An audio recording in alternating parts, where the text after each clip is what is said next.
받고 또 올라온 것 같습니다. 예수양계가 처음에 들어올 때는 다 인상이 굳어서 들어오시더라고요. 그래서 혹시나 제가 기도하러 안 가서 그런가, 내심 얼마나 찔리든지 이제. 근데 오늘 찬양 듣고 좀 위로를 받습니다. 제가 모르고 안 갔습니다. 점심 먹고 또 오늘 굉장히 피곤한 시간일 것 같습니다. 날씨가 갑자기 더워져서 저도 일부 예배 때부터 땀을 흠뻑 젖을 정도로 좀 힘들긴 했습니다만은 오후 시간에 또 식사한 이후라 좀 피곤하실 것 같은데 조금 좀 힘을 내시는 겸 해서 우리 옆 사람하고 한번 이렇게 인사했으면 좋겠습니다.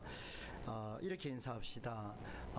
이렇게 인사하겠습니다. 그리스도 안에서 당신을 사랑합니다. 인사하겠습니다.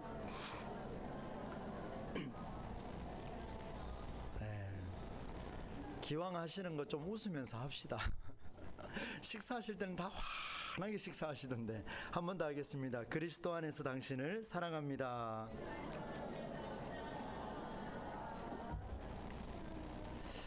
네, 오늘 이 말씀은 그 시작부터 그 분위기가 좀 심상치가 않습니다. 이 말씀은 제가 이번에 대신방을 하면서 어느 한 가정에서 선포했던 그 메시지를 조금 더 심화시켜서 말씀을 좀 준비하게 됐는데 그런 마음이 들었습니다. 올 한 해 동안 제가 찬양 예배 준비할 때에 각 가정에 선포했던 말씀을 조금 하면 어떻겠습니까? 하나님, 이렇게 마음을 갖고 제가 말씀을 보고 있는데 아마 이래 스쳐가더라도 한번 들어보십시오. 어떤 메시지가 우리 교회의 교우들 가정에 선포가 됐는지를 여러분 잘 한번 들어보십시오. 하나님의 메시지가 굉장히 놀랍습니다. 오늘 우리가 잘 보지 않는 빌레몬서 말씀인데요, 이 글을 쓴 저자 바울이요, 단단히 마음을 먹었습니다. 내 기필코 한 장밖에 안 되는데 내 기필코 반드시 이루겠노라, 막 강한 의지를 갖고 글을 쓰고 있는데 바울이 지금 옥에 갇혀 있는 상태입니다. 어떤 힘도 드러내면 안 되는 상황이었어요. 만약에 어떤 힘을 드러냈다가 그 상대가 오히려 역공격을 하게 되면 또 더 불리하게 옥생활을 더 할 수 있는 그런 상황이었어요.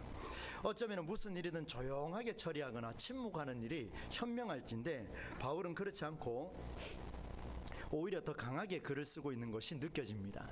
여러분, 사건의 내용은 이렇습니다. 그 전말 한번 들어보십시오. 빌레몬이라는 사람에게 종이 하나 있었습니다. 그 종의 이름이 뭐냐면 네 글자입니다. 한번 맞춰보시겠습니까? 우리 교회는 정말 대단한 교회입니다. 늘 느끼지만 오네시모입니다. 오네시모. 빌레몬이라는 사람의 집에 오네시모라는 종이 하나 있었습니다.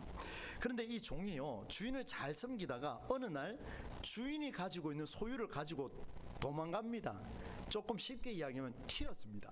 도망가게 되는 이런 일이 벌어지는데 그 일로 인해서 오네시모는 바울이 갇혀있던 곳으로 아마도 옥중 생활을 같이 하게 되는 경우가 생기지 않았을까.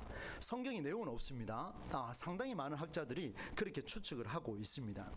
정확하게 무엇을 훔쳤는지는 모르겠습니다. 어떤 죄를 지었는지도 기록하고 있지는 않습니다. 다만 추측컨대 오늘 본문에 나와 있는 내용 중에 찾아보자면은 이런 내용입니다. 그가 주인의 소유를 분명히 훔친 것은 맞는 것 같습니다.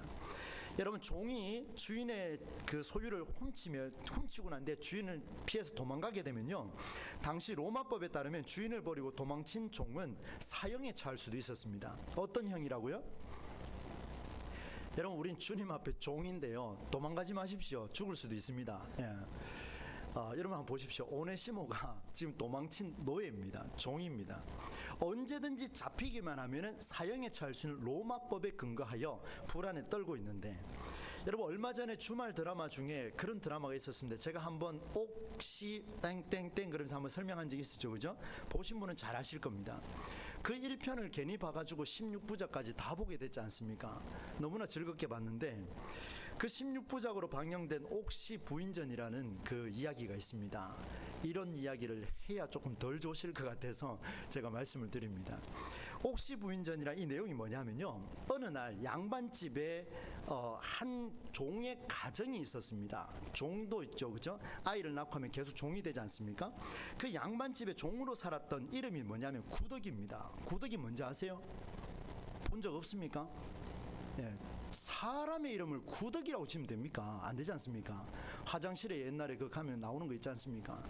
그 이름을 지어 놓은 거예요. 그래, 구덕이라는 이 몸종이요, 그 양반집 딸의 몸종인데, 이 구덕이라는 여인이 그 종으로 살던 그 어머니의 죽음을 보고 참지 못해서 뛰쳐나와 도망가 버립니다. 왜 도망가냐면요, 어머니가 병이 들었는데 그 병든 모습을 보고 주인이 어떻게 했냐면 이 소혜라고 하는 이 딸이요, 엄마 아빠하고 짜가지고 그 이 구더기의 모친을 산속에다가 살아있는 채로 묻어버립니다. 참을 수 있겠습니까? 굉장히 충격적이죠. 거의 물건 취급한 거 아닙니까? 그죠? 그래서 이 어머니의 죽음을 건들 수 없어서 아버지하고 도망을 가는데, 도망하다가 어떤 민박집에 들어가게 됩니다. 주막이죠? 거기에 들어갔는데 거기서 조금 거하고 있는 중에 아버지는 떠나버리고 이 구더기는 혼자서 거기에서 주막 여인과 함께 거하게 됩니다. 그러던 중에 어떤 저 멀리 살던 도시의 양반 가문이 길을 가다가 여기서 묵을 일이 생겨서 여기서 잠을 청합니다. 근데 그 집에 딸이 함께 동행을 했습니다. 먼 곳에 가서 일을 벌이고 청나라에 가서 있다가 다시 돌아오는 이런 과정 속에 있다가 그 민박이 불이 나버렸습니다. 다 타버렸어요. 누구만 살아남았냐면, 예상 한번 해보시겠습니까? 구더기만 살아남습니다. 그런데 희한하죠? 그 물건이 같이 있었던 거예요. 그래서 이 구더기가 혼자 살아남았는데 정신없이 눈을 떠보니까 어디냐면은 이 양반집, 원래 돌아가려고 했던 그 양반집에 그곳에 가게 된 거예요. 그 집에 할머니하고 몸종들이 다 엎드려서 이야기합니다. 이렇게 이야기합니다. 뭐라고 이야기하면, 태영아 씨, 태영아 씨. 그 집 딸 이름이 태영인 것 같습니다. 어디서 많이 들어본 이름인데요, 가만히 생각하니까. 본인이 모르고 있어요 지금. 태영아 씨, 태영아 씨 이렇게 불렀는데, 거기서 양반집을 딸로 자기도 모르게 그냥 태영아 씨로 살게 된 거예요. 신분이 급상승해 버렸습니다. 저 천민이었던 구더기가 양반집의 딸로 이제 살게 되는, 옷도 예쁘게 입고 그렇게 살아가는 착한 아씨로 살아가는 그 모습이 생겼습니다. 그래서 한 몇 년을 보냈습니다. 그리고 구더기 시절에 만났던 그 양반집의 그 아들과 결혼도 하게 되고, 참 묘한 관계가 정말 설레게 만들더라고요. 그래 끝까지 다 봤는데, 결국 이 옥태영이요, 태영아 씨가 나중에 들켰습니다. 어떻게 들켰게요? 모르시죠? 나중에 보십시오. 들켰는데 옥태영이라는 사람이 구덕이라는 사람하고 똑같이 생긴 거예요. 이걸 누가 알았냐면은 원래 몸종으로 살았던 그 아씨, 소의 아씨가蒙古으로 와서 찾았는데 들켜버렸습니다. 아주 그냥 새빨간 거짓말로 드러나 버렸어요. 그동안 옥태영이라는 이 사람은요, 변호사로 살았습니다. 외집으로 살아서 정말 많은 일들을 했습니다. 착한 일을 많이 했어요. 그런데 이게 들켜버리니까요, 그 당시에 어떤 법도 적용이 안 되는 거예요. 아무리 선행을 하고 아무리 예수 믿는 신앙으로 산다 할지라도 우리식으로 이야기하자면 어떤 법도 적용이 안 돼요. 적용되는 법은 종법만 적용이 되더라는 겁니다. 그래서 이 구덕이라는 사람은 옥태영으로 살다가 결국에는 옥에 갇혔다가 소혜라는 아씨가 찾아와서 네 목숨은 내가 건지겠다, 나 따라와라 그래서 다시 고향으로 돌아가게 되는 그 이야기가 있습니다. 그런데 마지막은 해피엔딩으로 또 끝이 나요. 근데 여러분 한번 보십시오. 무슨 말입니까? 오네시모가 빌레몬이라는 빌레몬이라는 주인을 떠나서 도망가 버렸습니다. 그 잡히면 어떻게 되겠습니까? 지금 여기 나온 구더기처럼 바로 그냥 사형감입니다. 죽어도 모자라는, 그 어찌 다 갚을 수가 있겠습니까? 이런 일이 벌어지게 된 거예요. 여러분, 종의 신분은요, 끝내 주인의 결정에 따라 그의 목숨이 살기도 하고 죽기도 합니다. 오네시모의 상황, 바로 빌레몬이 어떤 결정을 하느냐에 따라서, 소의 아씨가 구더기를 보고 어떤 판단을 하느냐에 따라서 데리고 가서 목숨이라도 부지했던 것처럼, 이 빌레몬이 어떤 판단을 하느냐에 따라서 오네시모는 한 방에 목숨이 날아갈 수도 있는 그런 상황에 처해 있었습니다. 그런데 놀랍게도 오늘 이 바울에게는요, 오네시모라는 사람이 바울에게 너무 잘한 것 같아요. 그래서 뭐라고 표현하냐면, 여러분 성경 12절에 한번 보십시오. 같이 한번 읽어보겠습니다. 12절입니다. 시작. 내게 그를 돌려보내노니,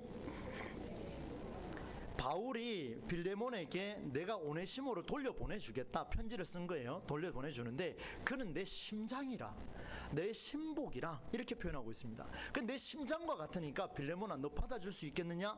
그런데 이렇게 말할 수 있는 자격이 있었어요. 왜냐하면 오네시모의 주인인 빌레몬도요, 바울에게는 정말 소중한 사람이었습니다. 여러분 성경 1절 말씀 같이 한번 읽어보겠습니다. 시작. 그리스도 예수를 위하여 갇힌 자 된 바울과 및 형제 디모데는 우리의 사랑을 받는 자요 동역자인 누구요? 빌레몬과, 그러니까 바울의 입장에서는요, 도망쳐온 이 노비인 누구요? 오네시모도 너무나 귀한 사람이고, 그런데 내가 이 편지를 전달해줘야 할 그 대상인 빌레몬도 너무나 사랑하는 사람이에요. 이게 어떻게 해야 될지 모르는 거예요. 지금 바울이 고민이 빠졌습니다. 바울에게는 누구도 버릴 수 없는 그런 심각한 상황에 벌어졌습니다.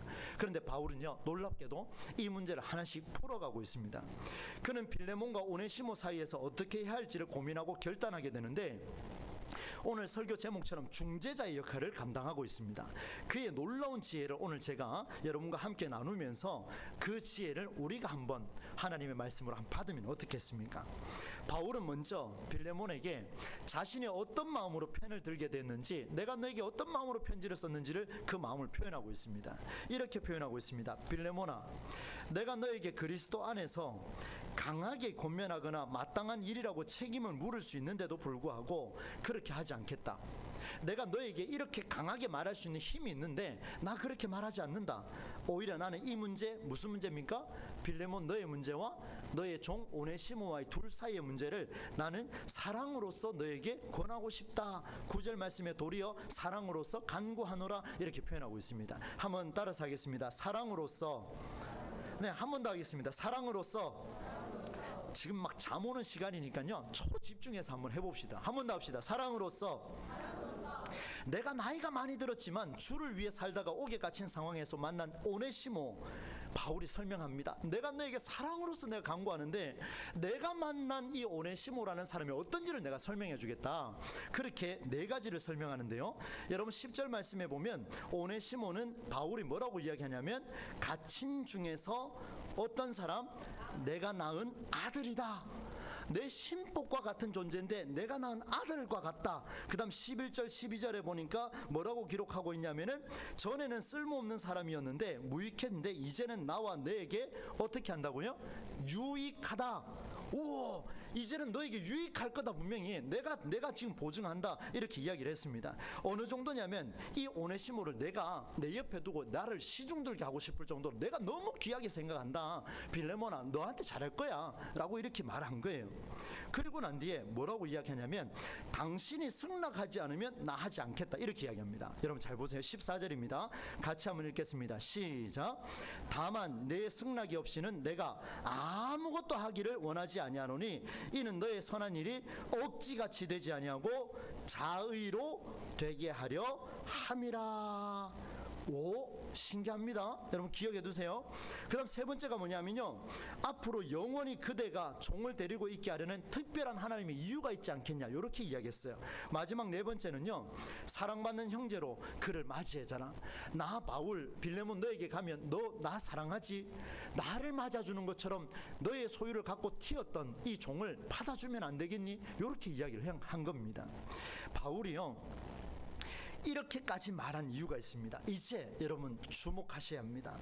그것은 오네시모가 주인 빌레몬에게 유익한 사람이 될 것이라고 하는 그 증거를 지금 바울이 증언하고 있습니다. 다시 한번 14절을 보십시오. 다만 너의 무엇이 없이는요, 승낙이 없이는, 이 말은 바꿔서 이야기하면 너의 허락이 없으면 이 오네시모에 대해서 내가 어떤 것도 하지 않겠다.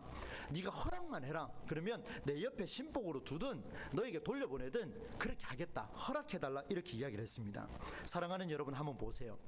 바울이 지금 빌레몬을 얼마나 귀하게 여기는지 그의 마음을 이렇게 표현하고 있습니다. 강제로 억지같이 하지 않겠다. 이게 다른 말로 이야기하면, 내가 이런 말을 전하지만 네가 그것을 결단할 때까지 내가 기다리겠다, 이 말입니다. 어마어마한 이야기예요. 여러분, 아무리 좋은 일이라도요, 강제로 하지 않겠다라고 하는 그의 간절함이 담겨 있습니다. 여러분, 하나님께서 허락하신 여러분의 가정과 여러분의 자녀와 여러분의 교회 공동체는요, 억지로 해서는 절대로 되지가 않습니다. 자의로 해야 됩니다. 왜 그렇습니까? 이 일은 사람이 하는 일이 아니기 때문에 그렇습니다. 여러분이 많은 지식을 가지고 아이들에게 대화를 하지 않습니까? 그 또한 기다려주는 훈련이 필요하다는 것을 보여줍니다. 왜냐하면 종을 받아들이는 일은 생명을 받아들이는 일입니다. 지금 비록 도망을 쳤지만 이 오네시모로 돌려보냈을 때 빌레몬이 내 종을 내 소유지 않습니까? 그래 받아들인다 할지라도 그것은 곧 생명이기 때문에 생명을 받아들이는 일은 빌레몬아, 너 결단하지 않으면 절대로 되는 일이 아니다. 결단해라. 네가 결단해야 된다. 네가 선택해야 된다. 네가 신중하게 생각해라. 이렇게 말했습니다.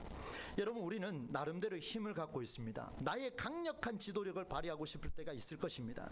목회하는 제가 참 마음이 복잡합니다. 이럴 때마다 내 힘과 내 입김이 들어가면 분명 바꿀 수 있는 상황 생깁니다. 자녀들 관계, 스승이 제자 관계 생깁니다. 그때 우리는 어떻게 해야 할까요? 여러분, 오늘부터 이렇게 한번 해봅시다. 생각할 시간을 주십시오. 충분히 기다려 주십시오. 스스로 무엇이 옳은 길인지를 그가 결단할 때까지 기다려주는 것. 오늘 바울이 빌레몬에게까지 요청을 하면서 내가 너를 사랑하기 때문에 나는 기다려주노라. 사랑하는 여러분, 우리는 성도와 성도와의 관계 속에서 기다려주지 못하고 팍팍 내뱉을 때가 많이 있지요? 아닙니까? 예, 저 뭐라고 말을 해야 될지 지금 그런 일 없지요, 우리 교회는. 그죠? 없습니다. 예. 근데 툭툭 내뱉는 사람들이 간혹 있지 않을까? 제가 있었던 교회들은 너무나 쉽게 이렇게 팍팍 내뱉어요. 찬양대 연습하다가, 식당 봉사하다가, 그릇 씻다가, 주차 봉사하다가, 애들 가르치다가, 길을 걸어가다가 갑자기 막 이렇게 불똥이 뛰어서 다투는 그런 모습들도 보게 됩니다. 여러분, 바울이 빌레몬에게 오네시모의 문제를 직접 해결할 수 있었습니다. 바울은 그런 권한이 있었습니다. 그런데 바울은 기다려줬습니다. 이게 정말 놀라운 일인데요. 빌레몬에게 생명을 살릴 수 있는 기회를 허락해줬습니다. 기다려줬습니다. 사랑하는 여러분, 오늘 저와 여러분이요, 나와 관계하는 상대의 사람에게 기회를 주고 기다려주는 것, 그것이 곧 뭐냐면 생명을 살리는 기회를 내가 얻는 길입니다. 할렐루야. 너무 중요한 메시지예요. 너무 중요한 메시지입니다. 그런데 여러분, 빌레몬의 허락이 없이는 오네시모의 삶 또한 없었기 때문에 빌레몬에게 끝까지 기다려주는 이런 바울의 모습은요, 굉장히 놀라운 메시지라고 볼 수가 있겠습니다. 여러분, 앞으로 이제 우리 성도와 성도의 관계 속에서 특별히 새 가족이 올 때 시간이 지나서 이제 성도님은 1년쯤 지났으니까 이런 것 좀 해야 안 됩니까? 라고 이런 말 하는 것도요, 조금 조심스러워할 필요가 있습니다. 기다려 주십시오. 기다려 주십시오. 조금 부족해도 기다려 주십시오. 그 부족한 건 내가 하면 안 됩니까? 그렇죠? 아는 사람이 하면 되잖아요. 그래, 기다려주는 훈련이 우리에게 필요합니다. 두 번째는요, 이게 정말 놀랍습니다. 여러분, 앞에 거는요, 오전에도 그랬지만 1번은 우리는 언제든지 좀 감당할 수 있습니다. 할 수 있어요. 근데 2번이요, 너무나 어렵습니다. 오늘 바울을 잘 보셔야 돼요. 바울이 이런 중재자의 역할을 하면서 빌레몬과 오네시모 사이가 회복될 것처럼 보입니다. 자, 빌레몬에게 기다려줍니다. 빌레몬아, 네가 결단해라 라고 이야기를 했어요. 오네시모는 이만 내가 신복처럼 여겼기 때문에 뭘 해도 되는 사이입니다. 이제 오네시모를 돌려보내요. 종을 돌려보내면, 그렇죠? 태영아 씨를 다시 구더기로 해서 돌려보내게 되면 어떻게 됩니까? 죽을 수 있는데 기다려주라는 거예요. 네가 받을 수 있을 때까지, 죽이는 게 아니고 받을 수 있을 때까지 내가 기다렸다가 돌려보내겠다, 이렇게 딱 이야기했습니다. 질문합니다. 여러분, 문제가 해결됐습니까? 빌레몬이 받아주면 다 해결되는 겁니까?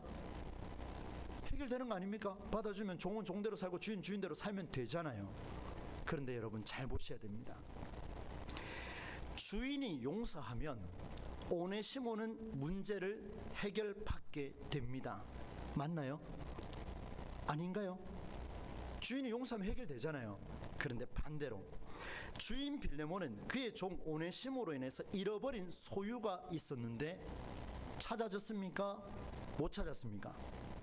못 찾았습니다. 오늘 우리에게 주는 굉장한 메시지입니다.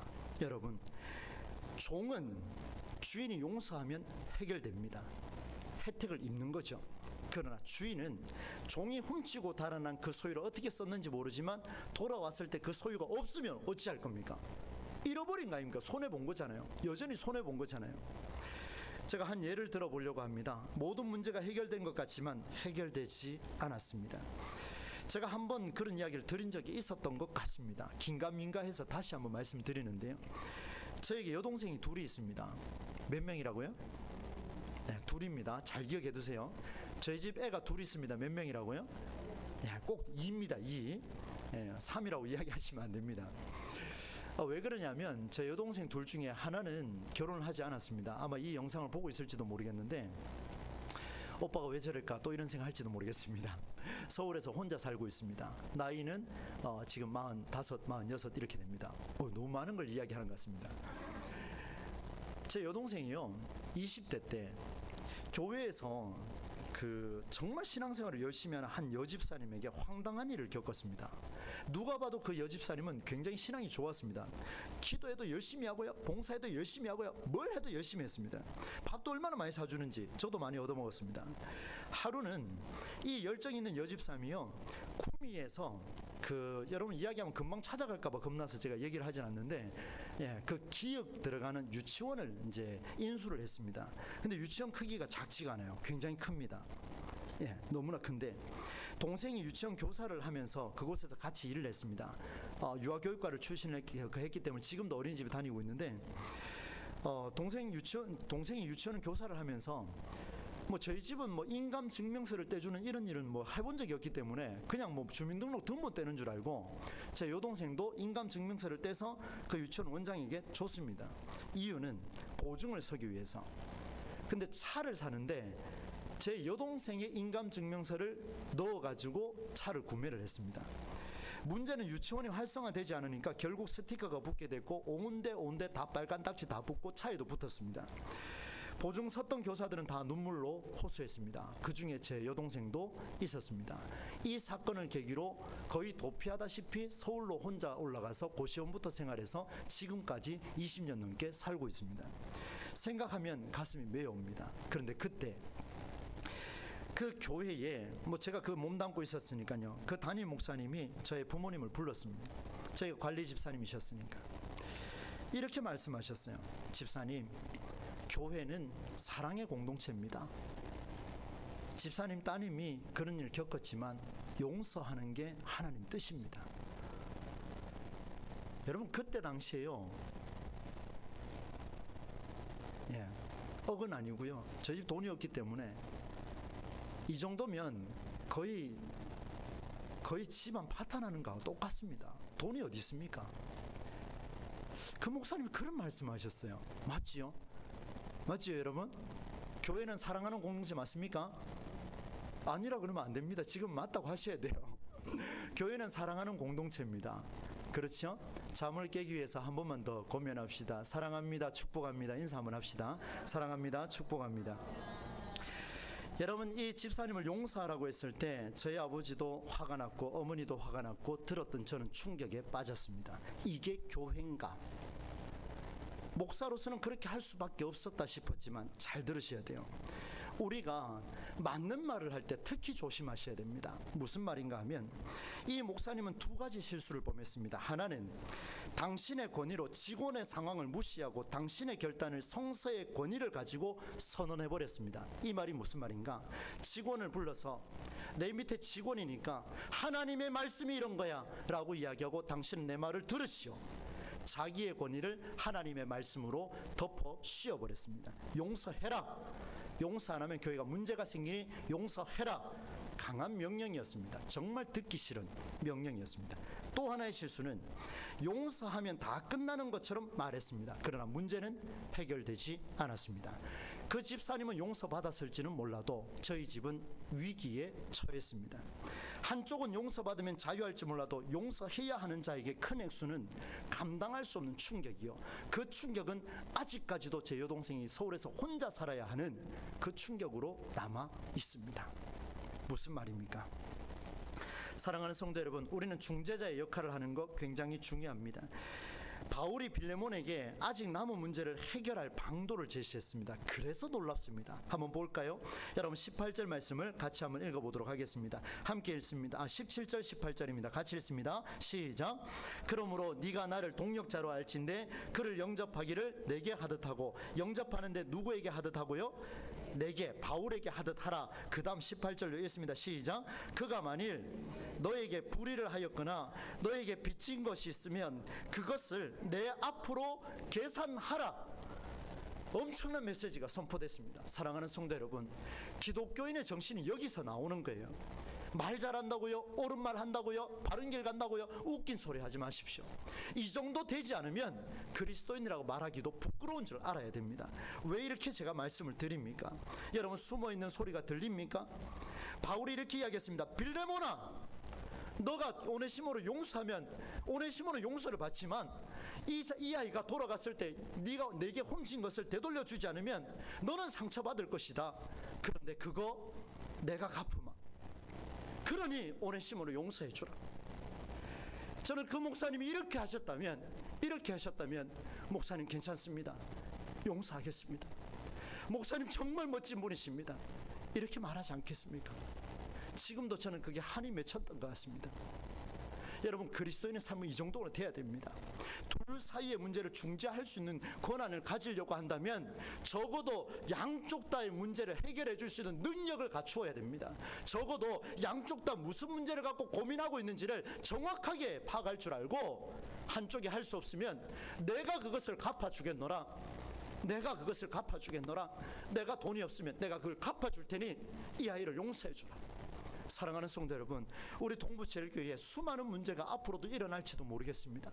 그러나 바른 말, 고운 말, 옳은 말 누구나 다 할 수 있습니다. 그러나 이 말씀처럼 그 중재자의 역할을 하면서 바른 말 할 때 그들에게 빚진 것을 우리가 갚아낼 수 있을까 신중하게 고민하고 이 말씀을 받아야 할 줄로 믿습니다. 그것을 내가 감당하겠노라. 바울은 중재하면서 동시에 가장 현실적인 문제를 해결해 주었습니다. 저는 이 말씀이 저에게 뼛속 깊이 다가왔습니다. 이번에도 더 간절하게 다가왔습니다. 목사로서 성도와 성도의 분쟁이 생겼을 때 나는 어느 쪽을 택할 수 있을까? 양쪽 다 불러서 이야기할 수 있겠죠? 집사님, 권사님, 장로님, 우리 교회는 사랑하는 교회입니다. 말씀이 살아있는 교회입니다. 하나님 말씀하셨습니다. 이웃 사랑하십시오. 헌신하십시오. 그를 위해 십자가를 지십시오. 라고 말은 누구나 할 수 있습니다. 그러나 그 양쪽의 문제가 해결되지 않는 중요한 열쇠를 내가 감당할 수 있을까? 심지어 그게 돈 문제라면 제가 감당할 수 있을까? 너무나 하나님 앞에 두렵다라는 사실을 만나게 되었습니다. 사랑하라, 용서하라. 그럼요, 여러분, 사랑하고 용서해야 되죠. 오늘 바울은 빌레몬에게 생명을 살리는 기회를 제공했습니다. 그게 첫 번째였어요. 두 번째는 둘 사이의 남은 문제를 해결할 길을 끝까지 고민했습니다. 사랑하는 우리 교회 사역자 여러분, 그리고 우리 교회 항존직 여러분, 함께하는 모든 성도 여러분, 우리 이 길 한번 걸어가 봅시다. 문제가 생겼을 때 그 중심에서 내가 양쪽을 위해 헌신하고, 내가 양쪽을 위해 뼈를 깎더라도 한번 희생해보고, 내가 양쪽을 위해 내 물질에 손상이 간다 할지라도 한번 주여 이것이 교회입니다, 이것이 가정입니다 라고 말하며 내 것을 헌신할 수 있는 그런 마음, 그것이 우리에게 필요하지 않겠습니까? 말씀을 맺습니다. 여러분, 두 가지 중재 역할을 잘 보여준 모델이 있습니다. 그것은 바로 하나님과 하나님이 창조하신 사람 사이의 중재를 위해 헌신했던 그리스도 예수에게서 나타나고 있습니다. 첫 번째는 독생자로 세상에 오신 예수님은 사람들에게 생명을 선포했습니다. 맞지요? 옳은 길 선포했습니다. 그런데 나를 따르라, 강력한 선포와 달리 따라오지 않는 자들을 무시하지 않았습니다. 머리끄댕이 짚고 무조건 따라와, 너 이렇게 봉사해, 이렇게 말한 적 없습니다. 나를 따르라 라고 말씀을 선포하고는 기다려 주셨습니다. 이것이 옳다라고 말했지만 억지로 끌지가 않았습니다. 네가 자유로 결단할 때까지 내가 기다리노라. 그 예수님은 지금도 기다리고 계십니다. 사랑하는 여러분, 이거 첫 번째죠. 두 번째, 예수님이 똑같은 모습을 보여줍니다. 하나님과 사람 사이의 문제를 멋지게 해결해 내셨습니다. 하나님은 사람을 용서했습니다. 사람은 용서받았기 때문에 괜찮습니다. 그러나 하나님께는 분명한 손실이 있었습니다. 그게 무엇입니까? 대속입니다. 재물입니다. 하나님은 대속 제물을 누군가를 쓰셔야 했는데, 이 세상에 그 누구도 수많은 목사가 있다 할지라도, 수많은 헌신자가 있다 할지라도 그 길을 걷지 않으니 하나님께서는 독생자를 보내셔서 내 아들아, 네가 화목 제물이 되거라. 그렇지 않으면 이 문제 해결할 수 없다. 우리 주님께서는 그것을 받아들이셨습니다. 여러분, 중재자의 현실적인 바로 희생이 여기에서 등장했습니다. 제가 오늘 설교 제목을 이렇게 정했습니다. 같이 한번 읽어볼까요? 설교 제목입니다. 시작. 예. 뭐 처음 들어보셨습니까? 예, 한 번 더 합시다. 기독교의 비타민, 중재자. 여러분, 왜 비타민이라고 제가 썼는지를 이제 결론을 내리겠습니다. 이렇게 쓴 이유가 있습니다. 여러분, 비타민은요, 사전적 의미로 보니까 이렇게 되어 있습니다. 주 영양소나 무기염료는 아니지만 물질 대사나 신체 기능을 조절하는 데 꼭 필요한 영양소다, 이렇게 기록을 하고 있어요. 다량이 필요하진 않지만 없으면 안 되는 중요한 영양소가 바로 비타민입니다. A, B, C, D, E, 그 다음부터는 잘 모르겠습니다. 저도 그거 다 먹습니다. 한번 살아보려고. 작은 부분인 것처럼 느껴지지만 신체 기능을 조절하는 일에 있어서 가장 실질적인 역할을 감당하는 게 비타민입니다. 반드시 있어야 하는 것이 비타민입니다. 여러분, 어떻습니까? 그리스도가 인류 역사상 4대 성인 중 하나로 여겨지죠? 맞습니다. 그런데 창조한 피조물과 하나님 사이의 그 화목을 위해서 제물이 된 것은, 신과 사람 사이의 제물이 된 것은 4대 성인 중에 예수가 유일한 줄로 믿습니다. 예수님은 성인이 아니에요. 희생한 하나님의 희생자입니다. 희생자. 우리 사순절 기간에 이런 걸 우리가 묵상해야 되지 않겠습니까? 역사 기록을 넘어서는 인류 역사 전체를 조화롭게 세워가는 비타민과 같은 존재가 사실 없어도 되는 일을, 그런데 하나님은 독생자를 통하여 비타민처럼 이 세상에 끊임없이 공급하고 있는 게 바로 바이러민, 맞죠? 비타민으로 우리에게 허락해 주셨습니다. 성경은 오늘 우리에게 이런 기독신앙을 요청하고 있습니다. 마지막입니다. 이렇게 한번 옆 사람에게 한번 축복했으면 좋겠습니다. 당신은 나의 비타민입니다. 예, 갑자기 막 인상 쓰고 그러시면 안 됩니다. 네가 언제 그랬노 이러지 마시고 예, 우리 어른들과 함께 서로 축복했으면 좋겠습니다. 한 번 더 합시다. 당신은 나의 비타민입니다. 반대쪽 보시면서 당신은 우리 교회의 비타민입니다. 마지막으로 한 번 더요. 당신은 하나님 나라의 비타민입니다. 그럼요. 네가 A가 B가 C가 D가 E가 이런 묻지 마시고요. 비타민입니다. 그렇죠? 할렐루야. 오늘 이 찬양 부르면서 마무리 좀 했으면 좋겠는데요. 우리 찬양을 좀 도와주십시오. 가사를 불러드립니다. 주 안에 우린 하나, 모습은 달라도 예수님 한 분만 바라네. 사랑과 선행으로 서로를 격려해 따스함으로 보듬어가리. 주님 우리 안에 함께 계시니 형제 자매의 기쁨과 슬픔을 느끼네.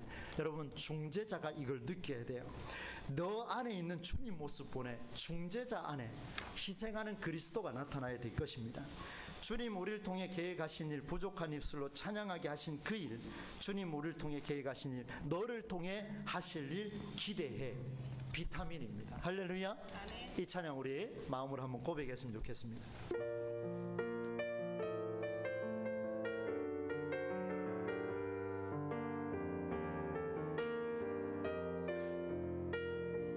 주 안에 우린 하나, 주 안에 우린 하나, 모습은 달라도 예수님 한 분만 바라네. 사랑과 선행으로, 사랑과 선행으로 서로를 격려해 따스함으로 보듬어 가니. 주님 우리 안에 함께 하시니 형제 자매의 기쁨과 슬픔을 느끼니 내 안에 있는 주님 모습 보내 기쁨 기뻐하시네.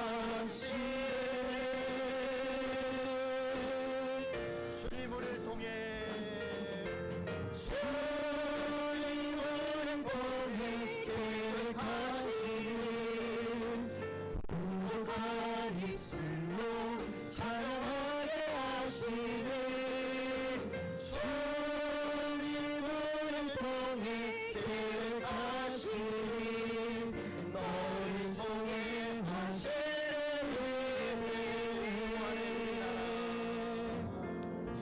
주 안에 우린 하나, 모습은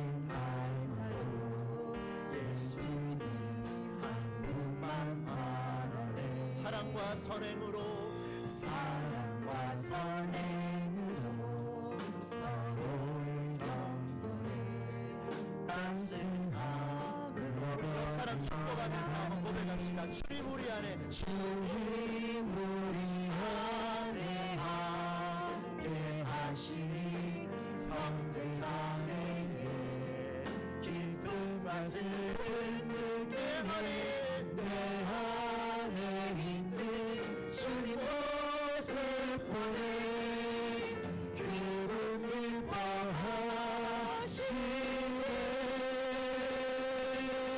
주님 우리를 통해 주님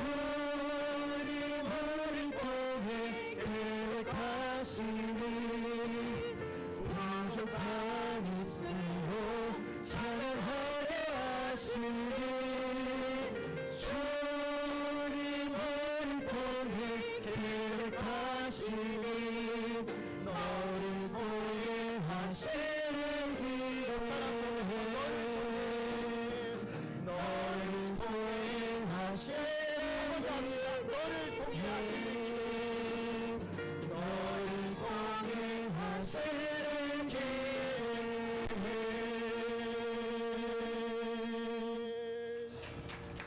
하나님 아버지, 오늘 귀한 말씀을 주셨습니다. 내가 많이 알고 많이 가르치고 싶고 많이 경험했다 할지라도 우리 새 가족과 신앙이 약한 자들, 내 자녀들, 내 아들, 딸들, 내 가족들 충분히 기다려주는 신앙의 여유가 있게 하여 주옵소서. 또한 중재자 역할 비타민으로 살아갈 때에 양쪽의 문제를 모두 해소할 수 있을 때 그때 바른 말 하게 하시고, 양쪽의 문제를 해소하고자 내가 한번 희생하고자 오늘 용기와 결단을 내릴 수 있는 우리 성도들 되게 하여 주옵소서. 예수님의 이름으로 기도하옵나이다. 아멘.